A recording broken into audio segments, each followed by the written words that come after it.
তোমার নতুন মা। তোদের মাকে কি করে খেতে হয় সেটাও শিখিয়ে যায়নি? মা তো শেখানোর আগেই মারা গেছে, তুমি তো আছো, তুমি শিখিয়ে দাও। ওরে বাবা, মুখ ফোটার আগে জবান ফুটে গেছে। মুখে মুখে কথা বলিস? আমি তো মুখে মুখে কথা বলছি না।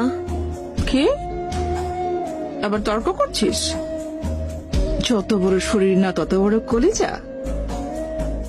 দাঁড়া দেখাচ্ছি। দাদা, ও দাদা, মাইয়াটারে মারতেছে দাদা, একটু জান না। তর্ক করবি? কিছু বলবে?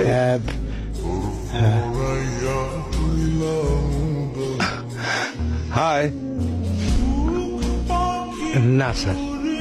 আচ্ছা ঠিক আছে। কই তোমরা? শুভ, সিমরান, কই তোমরা? শুভ, সিমরান, বাবা এসেছে, ডাকছে। কি হয়েছে মা? হ্যাঁ, মন খারাপ কেন বাবু?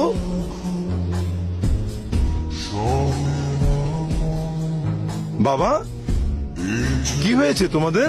বকেছি দুটোকেই। একটু আগে আইসক্রিম খেতে চেয়েছিল, বারণ করেছি বলে মন খারাপ করেছে। তুমিই বলো, যদি ঠান্ডা লেগে যেত তখন? তুমিই বলো।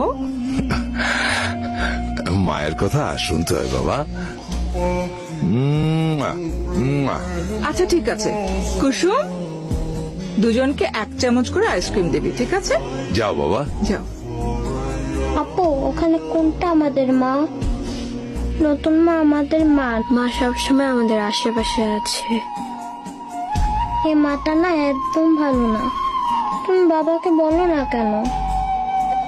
বাবাকে বললে পরে তোকে মারবে। তাহলে আমি বাবাকে বলে দিব, নতুন মা ভালো না, তোমাকে খালি মারে। না ভাই, তুই কিচ্ছু বলিস না। বাবাকে সময় সুযোগ বুঝে আমি বলবো। তুই বলিস না ভাই, পরে তোকে মারবে। কিছু বলবি? ইয়ে মানে ভাইজান, চাই কি চিনি ঠিক আছে? পারফেক্ট। আচ্ছা ঠিক আছে। আঙ্কেল, মারলে কাকে বলতে হয়?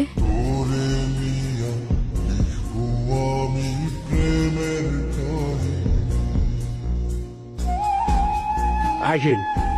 অমল, কি হয়েছে? ওনারা দেখা করবে স্যার আপনার সাথে।